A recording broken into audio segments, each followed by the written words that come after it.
Pourquoi ce personnage super important dans notre histoire ne repose pas en France? Mort en Angleterre en 1873, Napoléon III n'a jamais quitté le Royaume-Uni. Après la chute du Second Empire en 1870 et sa captivité en Prusse, Napoléon III rejoint en mars 1871 sa femme, l'impératrice Eugénie, et son fils, Louis-Napoléon, en Angleterre. On fait un bond dans le temps et après 2 années d'exil, il meurt en janvier 1873, puis il est d'abord enterré à Chislehurst. Vu qu'aucune délégation officielle française ne se déplace lors de ses obsèques, la question d'un rapatriement immédiat ne se pose finalement pas. Eugénie espère que leur fils ramènera la dépouille de son père lorsque celui-ci prendra le pouvoir. Sauf que le revendiqué Napoléon IV meurt en 1879. Dans son testament, il émet le souhait de reposer auprès de son père jusqu'à ce que leur corps soit transféré auprès de Napoléon Ier aux Invalides. Leurs corps sont alors transférés à Farnborough dans un mausolée fondé en 1881 par Eugénie. La Troisième République a en effet façonné une légende noire autour de Napoléon III et de son règne qui devient finalement le bouc émissaire de la défaite française avec toutes les conséquences qui vont avec.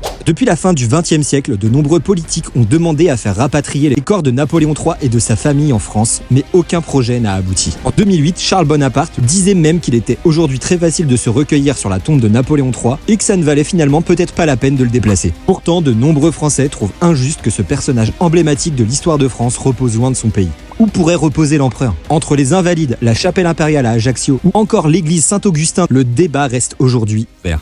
Wow!